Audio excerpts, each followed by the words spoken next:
अस्सलाम वालेकुम एवरीवन।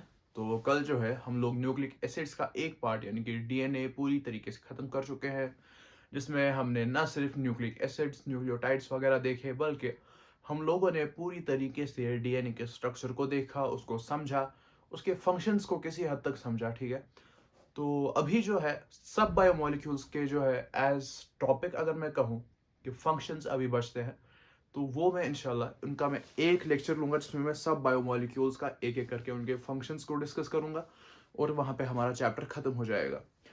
तो कल क्योंकि हमारा डीएनए खत्म हो चुका है, तो today today we have RNA as our next chapter, या फिर नेक्स्ट टॉपिक जो है हमारा न्यूक्लिक एसिड्स में, दैट इज आरएनए। तो आरएनए बेसिकली क्या होता है? सेल्स के अंदर पाए जाने वाले न्यूक्लिक एसिड्स में डीएनए होता है और एक और तरह का न्यूक्लिक एसिड होता है जिसको हम आरएनए कहते हैं। आरएनए का बेसिक एक चीज जो हम कल समझ चुके हैं कि there would be a ribose sugar. ठीक है, और आरएनए के अंदर ये राइबोस शुगर जो है it will have OH on it's carbon number second. ठीक है, जबकि जो डीएनए है वहां पे डीऑक्सीराइबोस शुगर होगा और कार्बन नंबर सेकेंड पे हाइड्रोक्सिल ग्रुप की जगह एक हाइड्रोजन होगा। ठीक है, ये जो है वो मेन डिफरेंस है। इसके अलावा जो हमने देखा था कि पिरिमिडीन्स के अंदर यहाँ पे आरएनए में यूरासिल होगा और डीएनए के अंदर थाइमीन होगा। ठीक है, तो ये हमने कुछ बेसिक डिफरेंसेस जो है जो कल हमने समझी थी। So this is basically another type of nucleic acid that is found in cell। ठीक है, in addition to DNA cells के अंदर आरएनए जो है वो पाया जाता है। मोस्टली जो ये आरएनए होता है ये साइटोप्लाज्म के अंदर पाया जाता है, न्यूक्लियस के अंदर मोस्ट ऑफ द टाइम्स नहीं पाया जाएगा। इनका सिंथेसिस बेशक न्यूक्लियस के अंदर ही होगा, लेकिन mostly they are resident in cytoplasm. ठीक है, most of the RNAs they are single stranded RNAs. ठीक है, एक्सेप्शंस है कुछ इस चीज की, इसलिए मैंने कहा कि मोस्टली सिंगल स्ट्रैंडेड होते हैं, लेकिन इसकी एक्सेप्शंस है। जैसे अगर हम देखें रेट्रोवायरस, रेट्रोवायरस वायरसेस की एक फैमिली कह लीजिए। ठीक है, रेट्रोवायरसेस, उनके अंदर क्या होता है? डबल स्ट्रैंडेड आरएनए होता है। इसी तरीके से wound tumour virus, wound tumour virus जो होता है इसके अंदर भी डबल स्ट्रैंडेड आरएनए होता है। इसके अलावा भी अगर हम देखें टीआरएनए का जो सेकेंडरी और उसका जो टर्शियरी स्ट्रक्चर होता है, वहां पे भी डबल स्ट्रैंडेड आरएनए देखा जाता है। ठीक है, ओवरऑल वो एक ही स्ट्रैंड होता है, लेकिन वो आपस में ही बेस पेयरिंग करके एक डबल स्ट्रैंडेड स्ट्रेच बना लेता है। ठीक है, so these are the exceptions to this single stranded RNA statement. जब हम ये कहते हैं कि आरएनए ज्यादातर सिंगल स्ट्रैंडेड होंगे, दिस दिस इज बेसिकली, लेकिन ये स्मॉल एस है। ठीक है, small s RNA means single stranded RNA, लेकिन रेट्रोवायरस और ट्यूमर वोन्ड वायरस के अंदर डबल स्ट्रैंडेड आरएनए होगा। ठीक है, so this is some basic information about this. ठीक है, उसके बाद क्या है? आरएनए जो है वो किस में पाया जाता है? अपने प्राइमरी स्ट्रक्चर के अंदर भी पाया जा सकता है। ठीक है, अपने सेकेंडरी स्ट्रक्चर के अंदर भी पाया जा सकता है और टर्शियरी स्ट्रक्चर के अंदर भी पाया जा सकता है। ठीक है, सो ये होगा बेसिकली जब हमारे आर एन टी पीज जुड़े हुए होंगे आपस में, यानी कि राइबो न्यूक्लियोटाइड ट्राइफॉस्फेट्स। ठीक है, जब वो आपस में जुड़े हुए होंगे तो वहां पे हमारे पास जो है वो उसका प्राइमरी स्ट्रक्चर आ जाएगा, जिसको हम ये भी कह सकते हैं कि न्यूक्लियोटाइड सीक्वेंस क्या है आरएनए की। उसके बाद अगर वहां पे थोड़ी सी फोल्डिंग हो गई तो वी विल से कि this is the secondary structure. ठीक है, यहाँ पे कुछ फोल्डिंग हो गई। अब अगर ये फोल्डिंग जो है वो खुद पे ही फोल्ड होना शुरू हो गई, फोल्ड्स अपॉन इटसेल्फ। ठीक है, यहां पे बेसिक फोल्डिंग हो गई और यहां पे क्या हुआ कि खुद पे ही फोल्ड होना शुरू हो गया। तो हम कहेंगे कि this is basically the tertiary structure. Primary structure हम ऐसे कह सकते हैं कि एक लीनियर आरएनए का मॉलिक्यूल है, ठीक है, 5' to 3'। यहाँ पे हम बेसिकली कह सकते हैं जो हमारा टीआरएनए का स्ट्रक्चर होता है ये उसका सेकेंडरी स्ट्रक्चर है, ठीक है। This is basically the anticodon arm. So इसका सेकेंडरी स्ट्रक्चर है। जब ये खुद पे ही फोल्ड हो जाएगा, it is something like this, ठीक है। यहाँ पे बेसिकली इसके बेस पेयरिंग हो जाती है और यहाँ पे भी बेस पेयरिंग होगी, ठीक है। So this would be the tertiary structure. जब ये भी फोल्ड हो गया तो यहाँ पे हमारे पास इसका टर्शियरी स्ट्रक्चर आ गया। ये भी टीआरएनए का टर्शियरी स्ट्रक्चर है, ये सेकेंडरी स्ट्रक्चर है टीआरएनए का, ये प्राइमरी स्ट्रक्चर है टीआरएनए का, ठीक है। सो दिस इज बेसिकली कि आरएनए हमें कैसे दिखेगा। यूजुअली हमारा जो एमआरएनए है वो ऐसे ही दिखेगा। एमआरएनए जो है वो लीनियर चेन की फॉर्म में दिखेगा। अगर एमआरएनए के अंदर भी फोल्डिंग होना शुरू हो जाए या फिर बेस पेयरिंग होना शुरू हो जाए, that would cause a problem कि एमआरएनए का जो बायोलॉजिकल फंक्शन है वो अब वो नहीं कर पाएगा। एमआरएनए का बायोलॉजिकल फंक्शन है न्यूक्लियस से इंफॉर्मेशन लेके जाना कि हमें कौन सा प्रोटीन बनाना है, ठीक है। We will discuss that. TRNA तब तक अपना फंक्शन नहीं कर पाएगा जब तक कि अपने सेकेंडरी और टर्शियरी स्ट्रक्चर में ना हो, ठीक है।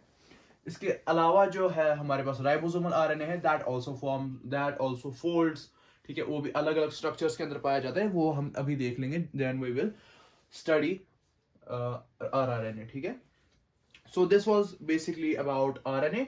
इसके अलावा एक चीज जो याद रखनी है वो है कि एक नॉर्मल आरएनए में जो पहला न्यूक्लियोटाइड होगा दैट वुड बी इधर ए और जी, ठीक है। ये ए या फिर जी से शुरू होगा। हियर वुड बी ए और जी, ठीक है। जहां से आरएनए शुरू हो रहा है वहां पे ए या फिर जी होगा, ठीक है। So this is all you need to know about RNA. RNA क्या है? एक न्यूक्लिक एसिड है जो सेल के अंदर पाया जाता है इन एडिशन टू डीएनए। कई सारे ऐसे ऑर्गेनिजम्स होंगे जिनके अंदर सिर्फ आरएनए ही होगा। कई सारे ऐसे ऑर्गेनिजम्स हैं जिनके अंदर सिर्फ आरएनए ही है, ठीक है। कुछ वायरसेस ऐसे होंगे। इसी तरीके से हमने क्या देखा, ये most of the times cytoplasm के अंदर होता है। उसके बाद हमने ये देखा कि सिंगल स्ट्रैंडेड आरएनए होता है मोस्ट ऑफ द टाइम्स, लेकिन इसके एक्सेप्शन क्या है, रेट्रोवायरस और वोन ट्यूमर वायरस। उसके अलावा हमने ये देखा कि ये हमें दिख सकता है इन इट्स प्राइमरी, सेकेंडरी और टर्शियरी स्ट्रक्चर। जैसा हमने प्रोटीन में देखा था वैसा ही कुछ समझ लो, ठीक है। तो ये एग्जाम्पल्स कुछ थी यहाँ पे कि किस तरीके से दिखता है। और उसके बाद हमने ये कहा कि एक नॉर्मल एमआरएनए के अंदर जो फर्स्ट न्यूक्लियोटाइड होगा, ठीक है, फर्स्ट न्यूक्लियोटाइड जो होगा इट वुड बी ईदर ए और जी, ठीक है। अब यहाँ पे हम लोग थोड़ा सा अब आरएनए की क्लासिफिकेशन को देख लेते हैं। आरएनए को हम कैसे क्लासिफाई करते हैं, किन बेसिस पे करते हैं। हम लोग कैसे कहते हैं कि ये एक तरह का आरएनए है और ये दूसरे तरह का आरएनए है, ठीक है। इसका क्या फंक्शन होता है एक लिविंग सिस्टम के अंदर, तो वो सारी चीजें अब हम देख लेते हैं, ठीक है। लेट मी चेक, ये चल रहा है।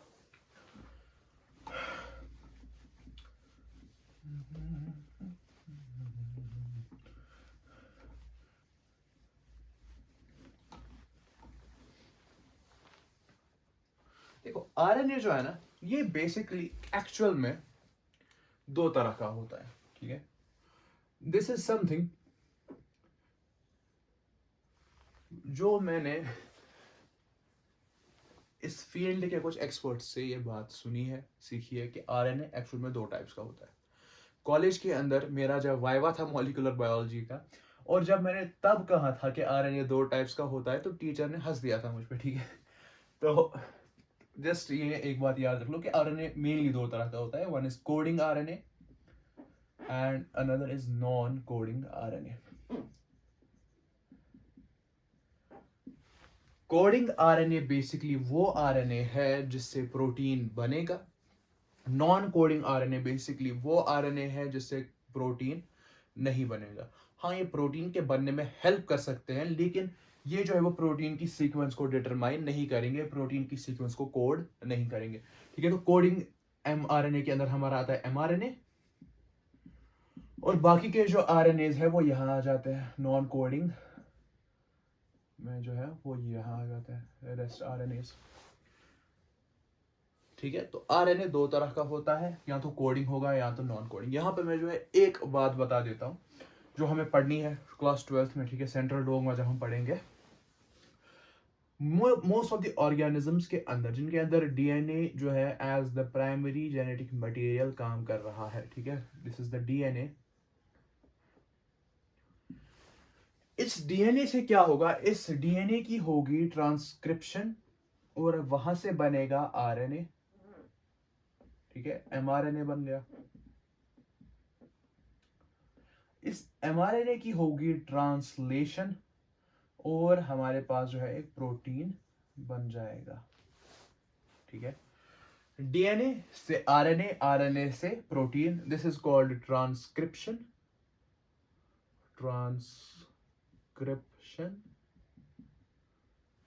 and this is called translation, ठीक है। जब लैंग्वेज सेम थी, ठीक है, बस बताने का तरीका बदल गया, so we called it transcription. Language same होने से मेरा मतलब है कि बायोमोलिक्यूल सेम रहा, यहाँ पे भी न्यूक्लियोटाइड्स है, यहाँ पे भी न्यूक्लियोटाइड्स है, बस बताने का तरीका चेंज हो गया, यहाँ पे डीएनए बोल रहा है, यहाँ पे आरएनए बोल रहा है, तो we call it as transcription. जब एमआरएनए से प्रोटीन बन गया, यहाँ पे न्यूक्लियोटाइड्स है, यहाँ पे अमाइनो एसिड्स है, लैंग्वेज चेंज हो गई, मैसेज सेम है, so we call it as translation, ठीक है। So this is our functional protein, ठीक है। इसके अलावा जो ये डीएनए है, it will keep making copies of itself, ठीक है, ड्यूरिंग सेल डिवीजन, तो उसको, उस चीज को हम लोग बोलते हैं replication. And this whole thing is the basic of molecular biology, या फिर बेसिक्स ऑफ सेल बायोलॉजी, या फिर ये मान लो कि पूरी तरीके से बेसिक्स ऑफ बायोलॉजी है, ठीक है। This is called the central dogma. तो सेंट्रल डोगमा क्या है, डीएनए खुद को रेप्लिकेट करके अपनी कॉपीज बनाता रहेगा, डीएनए से जब ट्रांसक्रिप्शन होगी तो वहां पे हमारे पास जो है वो एमआरएनए बनेगा, एमआरएनए की जब ट्रांसलेशन होगी तो हमारे पास प्रोटीन बन जाएगा। ये ट्रांसक्रिप्शन कौन करेगा, आरएनए पॉलीमरेसेस करेंगे, अलग अलग आरएनए पॉलीमरेसेस जो है वो अलग अलग आरएनएस बनाते हैं, ठीक है। और हमारे पास जो ट्रांसलेशन है, ट्रांसलेशन कौन करेगा, ट्रांसलेशन राइबोसोम्स करेंगे, ठीक है, और वहां से क्या बनेगा, हमारा प्रोटीन बनेगा, ठीक है। So this is basically it. जो आरएनए प्रोटीन बना रहा है दैट इज कोडिंग आरएनए, उसी को हम लोग एमआरएनए कहते हैं। हम उसको एम क्यों कहते हैं वो भी अभी हम देख लेंगे। नॉन कोडिंग आरएनए वो सारे आरएनए हैं जिनसे प्रोटीन नहीं बन रहा, डायरेक्टली इनडायरेक्टली हाँ हो सकता है काम करते होंगे, करते हैं बेसिकली, तो उनको हम लोग कहेंगे नॉन कोडिंग आरएनए, ठीक है। Now coming to the next classification, ठीक है, that is based on their actual function, ठीक है। एक तो ये हो गया कि कुछ प्रोटीन को कोड कर रहे हैं या नहीं कर रहे। अब इसके बाद कि काम क्या कर रहे हैं सेल में। चलो एमआरएनए प्रोटीन को कोड कर रहा है, बाकी के एमआरएनए क्या काम कर रहे हैं। तो इस लेवल पे जो आपको आरएनए पढ़ने हैं वो तीन है, ठीक है। वन इज एमआरएनए, जिसका एक बेसिक सा आइडिया लग चुका है। Second is rRNA, that is ribosomal RNA. Third one is tRNA, ठीक है, that's called as transfer RNA.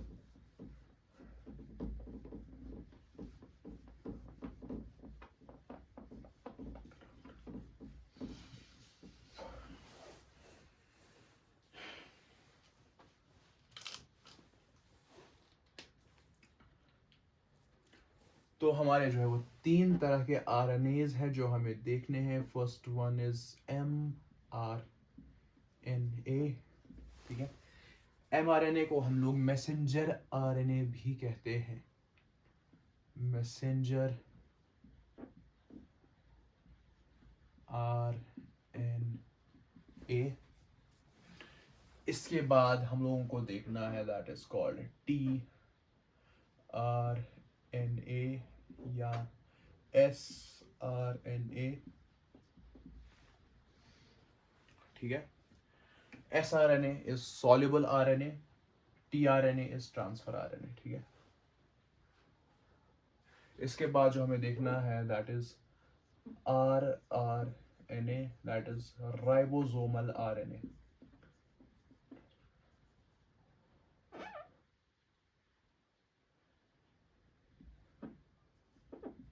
Samuel RNA।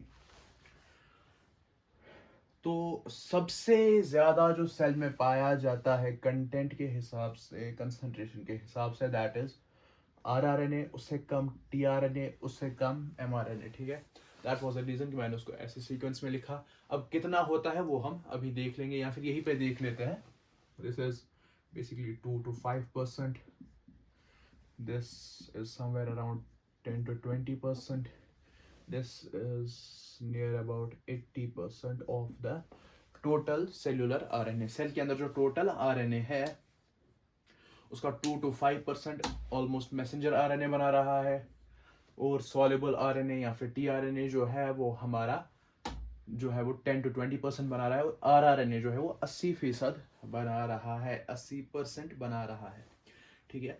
इसके अलावा जो चीज़ हमें यहाँ पे देखनी है दैट इज कि जो mRNA है वो कहाँ से आ रहा है, tRNA कहाँ से आ रहा है, rRNA कहाँ से आ रहा है। mRNA जो है वो बेसिकली ट्रांसक्राइब किया जाएगा क्रोमोसोम से, क्रोमोसोमल DNA से ट्रांसक्राइब किया जा रहा है। हमारा जो tRNA है this is also transcribed from the chromosomal DNA, chromosomal DNA। हमारा जो rRNA है ये क्रोमोसोमल DNA से नहीं आ रहा, बल्कि न्यूक्लियोलर, ठीक है, यहाँ, ठीक है, न्यूक्लियोलर DNA। सेल के अंदर जो न्यूक्लियस होता है उसमें एक रीजन पाया जाता है जिसको हम लोग न्यूक्लियोलस कहते हैं। उस न्यूक्लियोलस के अंदर जो DNA होता है वहां से हमारा rRNA बन के आता है। इसकी लेकिन एक एक्सेप्शन है, एक्सेप्शन है 5s rRNA, ठीक है। rRNA देखो, tRNA मोस्टली एक ही तरह के होते हैं, ठीक है। हाँ, ऐसा हो सकता है कि उनके एंटीकोडॉन्स में फर्क हो, क्योंकि उनको अलग अलग कोडॉन्स को रिकॉग्नाइज करना है, अलग अलग अमाइनो एसिड्स को लेके घूमना है, तो उनमें थोड़ा सा डिफरेंस वहां पे आ जाएगा। mRNA के अंदर सीक्वेंस डिफरेंट होगी, लेकिन उनका काम सबका एक है। लेकिन राइबोसोमल RNA जो है ये बहुत टाइप्स के होते हैं, ठीक है। तो उनकी वजह से क्या होता है, इनका सबका सेडिमेंटेशन कोएफिशिएंट जो है वो डिफरेंट होता है, और इनमें से एक वाला जो है सेडिमेंटेशन कोएफिशिएंट हम लोग सेल बायोलॉजी में पढ़ेंगे, ठीक है। अभी यहाँ पे परेशान होने की जरूरत नहीं है। इनमें से लेकिन एक वाला ऐसा rRNA है दैट जिसका सेडिमेंटेशन कोएफिशिएंट 5s है, ठीक है। 5s सेडिमेंटेशन कोएफिशिएंट वाला rRNA है जो क्रोमोसोम से आ रहा है, ना कि न्यूक्लियोलस से, ठीक है। दिस इज बेसिकली जो हमारी सेल होती है उसके अंदर जो न्यूक्लियस होता है, इसके अंदर हर तरफ से ये क्रोमोसोम जो है, ठीक है। तो एक ऐसा रीजन होता है जो थोड़ा सा डार्क होता है, ठीक है। इस डार्क रीजन को कहा जाता है न्यूक्लियोलस। इसकी जो प्रॉपर्टीज है, इसका जो पूरा अच्छे से जो हमें पढ़ना है वो सेल बायोलॉजी के अंदर हम लोग पढ़ेंगे। अभी के लिए इतना समझ लो कि दिस इज द न्यूक्लियोलस, ठीक है। और इसी न्यूक्लियोलस से सारे राइबोसोमल आरएनएस आएंगे एक्सेप्ट फॉर 5sRRNA, ठीक है। तो अब एक एक करके हर एक आरएनए को स्टडी करना शुरू कर देते हैं। So starting with messenger RNA या फिर mRNA जिसको हम लोग कहते हैं द कोडिंग आरएनए, ठीक है। यही वाला आरएनए हमें सबसे ज्यादा डिटेल में पढ़ना है, इसके बाद वाले हमें उतने डिटेल में नहीं पढ़ने।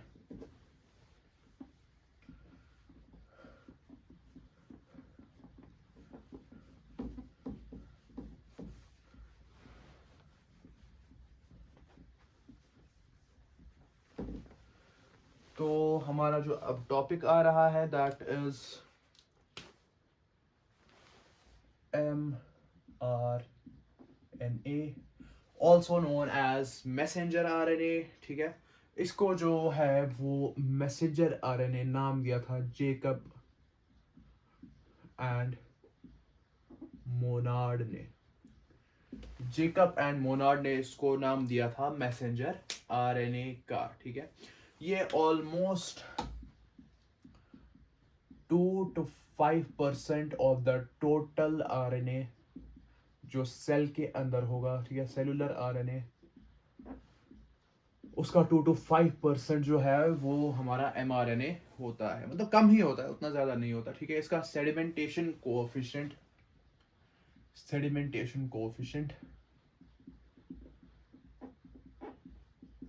8s होता है। ठीक है, इसका सेडिमेंटेशन कोएफिशिएंट 8s होता है। ऑलवेज सिंगल स्ट्रैंडेड, अगर डबल स्ट्रैंडेड हो गया तो इसका बायोलॉजिकल फंक्शन जो है न्यूक्लियस में जो डीएनए है वहां से जो इंफॉर्मेशन कैरी करना है और उसको ट्रांसलेट करवा के प्रोटीन बनाना है, तो वो वाला फंक्शन जो है वो खराब हो जाएगा। इसलिए यह हमेशा सिंगल स्ट्रैंडेड होगा। ठीक है, so this was the basic information about mRNA. अब इसका थोड़ा सा स्ट्रक्चर देख लेते हैं कैसा होता है। ठीक है, if this is our RNA mRNA, ठीक है, this is the 5' end and this is the 3' end. ठीक है, so this is the 5' end, this is the 3' end. 5' end पे एक कैप होती है,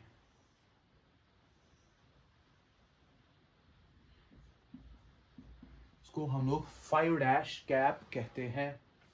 ठीक है, इसका काम क्या होता है, एक तो ये प्रोटेक्ट करता है इस एमआरएनए को, और जो है वो लोडिंग ऑफ राइबोसोम में हेल्प करता है। ठीक है, राइबोसोम का इस एमआरएनए पे आके बैठना, इसको ट्रांसलेट करना, उस चीज में हेल्प करता है। ठीक है, इसके बाद एक छोटा सा रीजन होता है,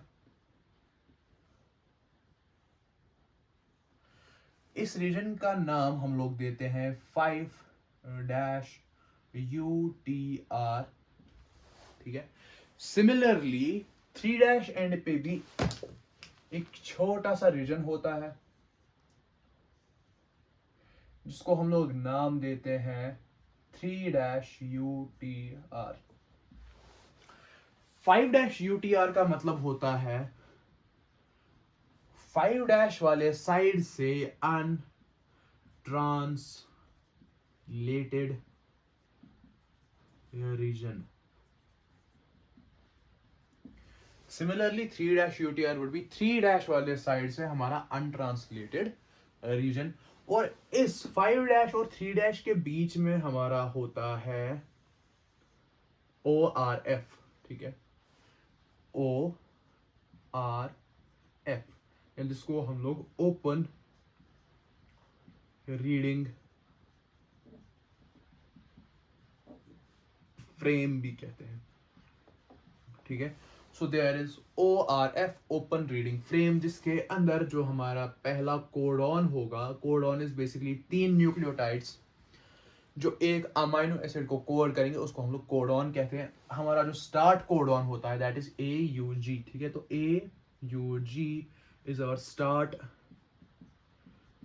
कोडॉन, और एंड पे जो है वो हमारा होगा स्टॉप कोडॉन, जो या तो ऐसा होगा UAA, UAG या UGA, वाग उगा। ठीक है, तो this is our stop codon. तो UAA, UAG या UGA, this is our stop codon. यहाँ पे जो है वो ट्रांसलेशन रुक जाएगी। ठीक है, so this is our open reading frame. Open reading frame variable length का हो सकता है कि ये कौन सा प्रोटीन कोड कर रहा है, उस बेसिस पे ये वेरिएबल लेंथ का हो सकता है। इसके अलावा जो चीज आती है दैट इज 3' एंड से हमारी पॉली ए टेल। ठीक है, poly A tail adenine adenine adenine adenine adenine, ऐसे ही बहुत सारे रेसिड्यूज जो है वो 3' एंड से ऐड कर दिए जाते हैं। इसको हम लोग पॉली ए टेल कहते हैं। सो 5' एंड से हमारा I think it's called M7G, ठीक है। ग्वानिन के 7th नंबर पे मिथाइलेशन हो जाती है, so we call that as 5' cap. ये इसको वहां से अनरिएक्टिव बना देता है आरएनए को, और यहाँ से हमारा पॉली ए टेल होता है। These two things protected. यहाँ पे हमारा 5' UTR 3' UTR, ठीक है। यहाँ पे क्या होता है, यहाँ पे हम लोग ये चीज इंश्योर करते हैं कि हमारा जो राइबोसोम है वो अच्छे से बाइंड हो गया आरएनए के साथ और अच्छे से चला गया, ठीक है। और हमारा कोई भी प्रोटीन का कोई भी ऐसा रीजन नहीं है जो ट्रांसलेट नहीं हुआ। जैसे ही AUG आया वैसे ही ट्रांसलेशन शुरू हो गई, ठीक है, और प्रोटीन बनना शुरू हो गया। जैसे ही इन तीन में से कोई एक चीज आ गई तो प्रोटीन जो है बनना रुक गया, एंड वी कॉल के ट्रांसलेशन जो है वो खत्म हो गई। हमारा प्रोटीन जो है वो बन गया, उसका जो प्राइमरी स्ट्रक्चर है वो बन गया, ठीक है। So this is RNA. अब आरएनए के अंदर हम लोगों को एक और चीज जो देखनी है, that is we call that as monocistronic and polycistronic RNA, ठीक है। यहीं पे रख लेते हैं।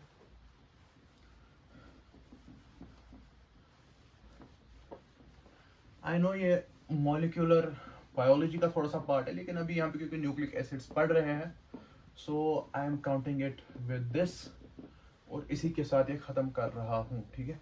वहां पे भी पढ़ेंगे नो डाउट, लेकिन यहाँ पे इसका अभी क्योंकि चल ही रहा है तो थोड़ा सा समझने में ईजी होगा, ठीक है। क्योंकि अभी न्यूक्लिक एसिड्स आरएनए ही चल रहा है, तो यहाँ पे थोड़ा सा समझने में ईजी हो जाएगा, ठीक है। सो वी हैव दो तरह के एमआरएनएज, वन इज मोनोसिस्ट्रॉनिक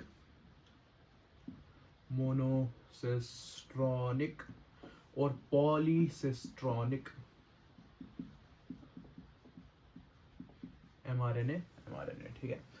मोनो मतलब एक, पॉली मतलब बहुत सारे। जब एक एमआरएनए एक फंक्शनल प्रोटीन को कोड करे, we call that as monocistronic RNA, ठीक है। यानी 1 एमआरएनए इक्वल टू 1 प्रोटीन।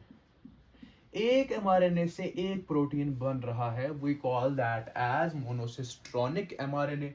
अगर पॉलीसिस्ट्रॉनिक एमआरएनए है तो हमारे पास एक एमआरएनए से एक प्रोटीन नहीं बनेगा, मोर देन 1 प्रोटीन बनेंगे। और बहुत सारे केसेस में क्या होता है, these proteins are linked to each other functionally, ठीक है। जैसे लैक ओपेरॉन के अंदर जो है AB और Z, आई थिंक, हाँ ABZ। सो वो जो 3 प्रोटीन्स वहां पे बनते हैं, ठीक है, तो वो आपस में लिंक्ड होते हैं, that are needed for lactose metabolism. Lactose के मेटाबॉलिज्म के लिए वो तीनों प्रोटीन जरूरत होते हैं, ठीक है। So we call that mRNA as polycistronic mRNA, ठीक है। जबकि मोनोसिस्ट्रॉनिक एमआरएनए ऐसा एमआरएनए होगा जो सिर्फ स्टार्ट कोडॉन और से स्टॉप कोडॉन तक एक ही प्रोटीन बनाएगा पूरा एमआरएनए, ठीक है। जबकि पॉलीसिस्ट्रॉनिक के अंदर एक एमआरएनए से कई प्रोटीन्स बनेंगे। मोनोसिस्ट्रॉनिक जो है वो यूकैरियोट्स के अंदर पाया जाता है, जबकि पॉलीसिस्ट्रॉनिक प्रोकैरियोट्स के अंदर पाया जाता है। प्रोकैरियोट्स के अंदर पॉलीसिस्ट्रॉनिक, यूकैरियोट्स के अंदर monocistronic. This is the first thing that you would see कि प्रोकैरियोट्स के अंदर ज्यादा सोफिस्टिकेटेड है, यूकैरियोट्स के अंदर सिंपल है। मोनोसिस्ट्रॉनिक क्योंकि सिंपल है, एक हमारे से एक ही प्रोटीन बन रहा है, वेरी सिंपल। प्रोकैरियोटिक में क्या है कि पॉलीसिस्ट्रॉनिक है, एक एमआरएनए से कई सारे प्रोटीन्स बन रहे हैं। They can most of the times they are functionally related proteins, ठीक है। और इसके अलावा प्रोकैरियोट्स के अंदर जो एमआरएनए होता है, this is metabolically unstable, metabolically unstable. बनेगा और खत्म हो जाएगा, बनेगा और डिग्रेड कर दिया जाएगा बहुत जल्दी, ठीक है। प्रोकैरियोट्स के अंदर बेसिकली क्या होता है, इनके अंदर एक मैकेनिज्म होता है दैट वी कॉल एज को ट्रांसलेशन मैकेनिज्म। को ट्रांसलेशन मैकेनिज्म का मतलब ये होता है कि अभी एमआरएनए पूरी तरीके से बना नहीं और इसकी ट्रांसलेशन शुरू हो गई, ठीक है। तो जैसे ही इसकी ट्रांसलेशन खत्म हो गई, पीछे से क्या हो रहा है, देखो mRNA बन रहा है, ये डीएनए से बाहर आ रहा है, इतना आ गया, फॉर एग्जांपल यहाँ से राइबोसोम आ गया, ये इससे प्रोटीन बना रहा है, तो ये आगे चल रहा है चल रहा है चल रहा है, यहाँ से तो ये बन गया पूरा, यहाँ से इसकी डिग्रेडेशन शुरू कर दी जाएगी, और यहाँ से राइबोसोम अभी चल ही रहा है और प्रोटीन बना रहा है, यहाँ से पीछे से इसको डिग्रेड कर दिया जा रहा है, ठीक है। So this is metabolically unstable. अभी इसकी ट्रांसलेशन चल ही रही होती है कि इसको पीछे से जो है वो काटना शुरू कर दिया जाता है यूकैरियोट्स के अंदर, लेकिन जो ये एमआरएनए होता है, this is metabolically stable, metabolically stable. Metabolically stable का मतलब ये है कि जब ट्रांसलेशन चल रही है, तो जब तक ट्रांसलेशन खत्म नहीं होगी, एमआरएनए को भी डिग्रेड नहीं किया जाएगा, ठीक है। तो एमआरएनए तब तक मौजूद रहेगा जब तक ट्रांसलेशन हो रही है, ट्रांसलेशन खत्म होगी, एमआरएनए को भी खत्म कर दिया जाएगा। लेकिन प्रोकैरियोटिक्स के अंदर जो ये एमआरएनए है वो मेटाबॉलिकली अनस्टेबल है, अभी जो है वो ट्रांसलेशन चल ही रही है, पीछे से इसको खत्म कर दिया जाएगा, ठीक है। So coming to the next RNA, that is rRNA, या फिर जिसको हम लोग राइबोसोमल आरएनए कहते हैं। राइबोसोमल आरएनए नाम ही बता रहा है कि राइबोसोम्स का कॉन्स्टिट्यूएंट होगा, it would be a part of ribosomes. अभी क्योंकि सर्दियां हैं तो फिर ये इंक जो है वो जम जाती है थोड़ी सी बोर्ड के ऊपर, इस वजह से थोड़ा टाइम लगता है इसको रब करने में।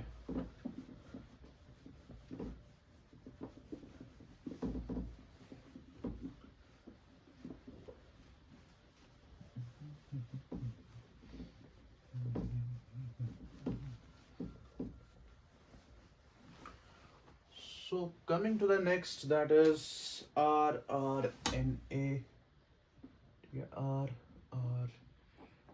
it's a component of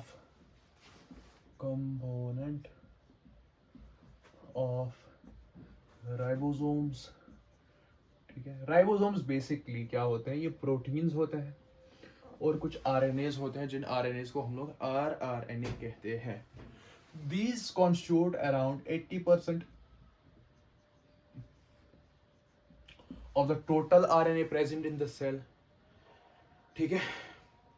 इनका जो ओरिजिन होता है, ये कहाँ से आते हैं, these have न्यूक्लियोलर ओरिजिन, ठीक है। जो अभी हम लोगों ने देखा था, लेकिन हमने क्या कहा था कि 5s RNA जो है उसका क्रोमोसोमल ओरिजिन है, that's an exception to this. अच्छा, इसका जो स्ट्रक्चर है, it can take many structures, ये रॉड लाइक हो सकता है, ठीक है, ये एक्सटेंडेड स्ट्रक्चर बना सकता है, ये कॉइल लाइक स्ट्रक्चर बना सकता है, ठीक है, मल्टीपल स्ट्रक्चर्स बना सकता है। लेकिन ये स्ट्रक्चर्स डिपेंड किस चीज पे करते हैं, दे डिपेंड कि पीएच कैसा है, ठीक है, टेम्परेचर कैसा है, आयोनिक स्ट्रेंथ कैसी है, या आयोनिक कंसंट्रेशन जिसको हम कहते हैं, ठीक है, आयोनिक स्ट्रेंथ या फिर कंसंट्रेशन लिख लो, कैसी है सेल के अंदर। तो उस बेसिस पे जो है वो स्ट्रक्चर डिटरमाइन होगा आरआरएनए का, ठीक है। और ये जो आरआरएनए है, दिस इज स्टेबल, ये स्टेबल होता है up to 2 generations।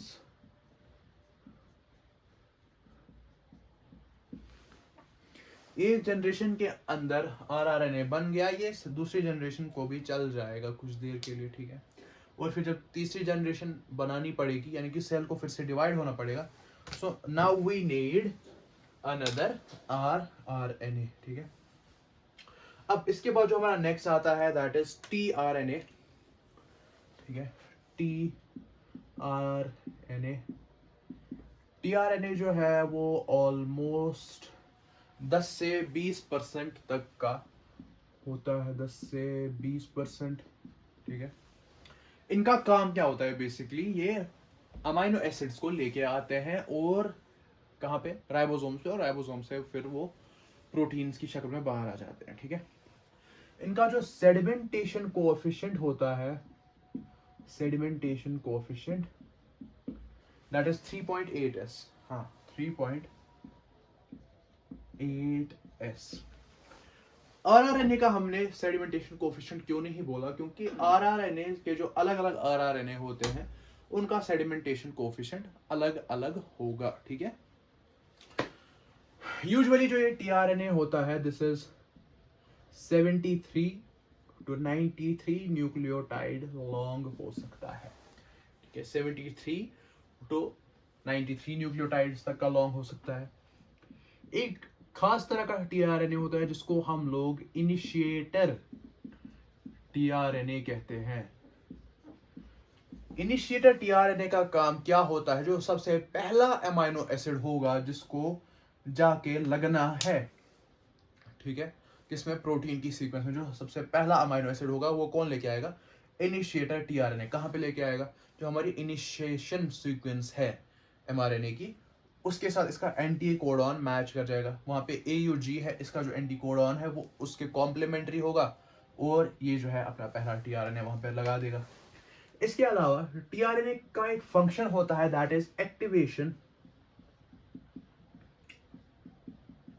Of amino acids. Amino acids को एक्टिवेट करने का काम tRNA करते हैं। जो अमाइनो एसिड्स अभी तक जो है वो पॉलीपेप्टाइड सीक्वेंस के अंदर नहीं लग रहे थे, उनको ये लेके आता है, उनको एक्टिवेट करता है, अब वो जो है वो प्रोटीन बना रहे हैं। So we call that as activation of amino acids. ये कौन करेगा, ये tRNA करेगा। जब कोडॉन प्लस एंटीकोडॉन, एंटीकोडॉन क्या होता है ये हम अभी देखेंगे जब हम इसका स्ट्रक्चर देखेंगे tRNA का, और राइबोसोम्स जब ये तीन चीजें आपस में मिलेंगी तभी जाके ट्रांसलेशन होगी, या फिर जिसको हम कहेंगे प्रोटीन की सिंथेसिस होगी, ठीक है। ट्रांसलेशन या प्रोटीन सिंथेसिस होगी।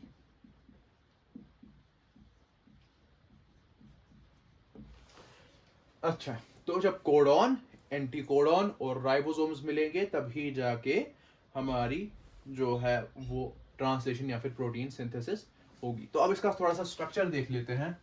तो बेसिकली क्या होता है, इसका एक मॉडल दिया गया है, that is called clover leaf model, ठीक है। एक पत्ता होता है, you can search that on internet. उसी पत्ते की तरह दिखता है हमारा tRNA।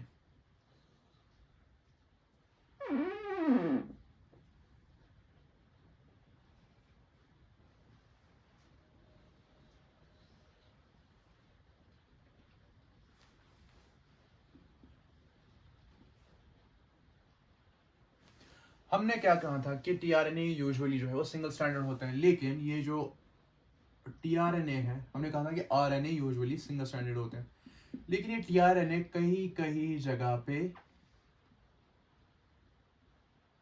डबल स्ट्रैंडेड होता है, and this is its secondary structure that we have shown here, ठीक है।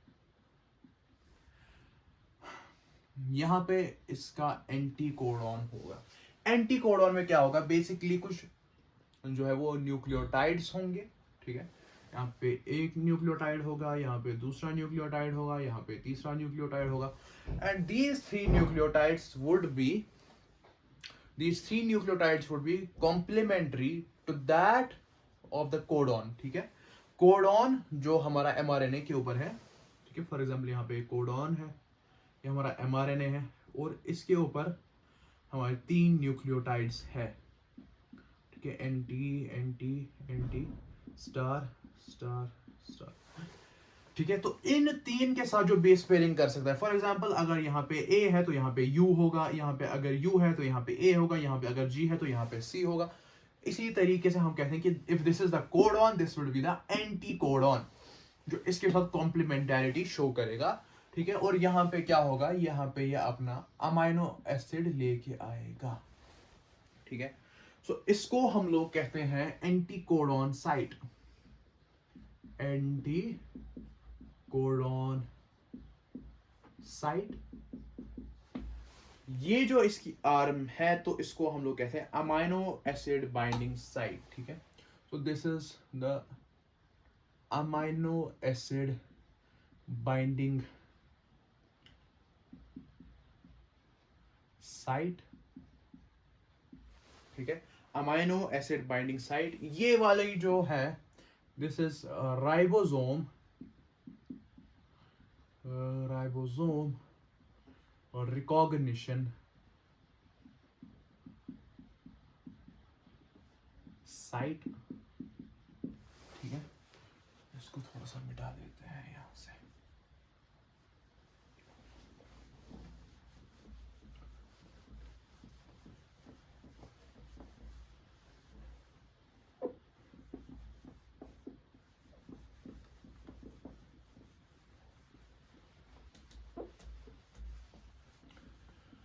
तो हमने क्या देखा, एक वो है जहाँ पे अमाइनो एसिड आके बाइंड करेगा, we call that as amino acid binding site. हमारा यहाँ पे है जो एंटी कोडॉन है, जो कोडॉन के कॉम्प्लीमेंट्री होगा, we call that as anti codon site.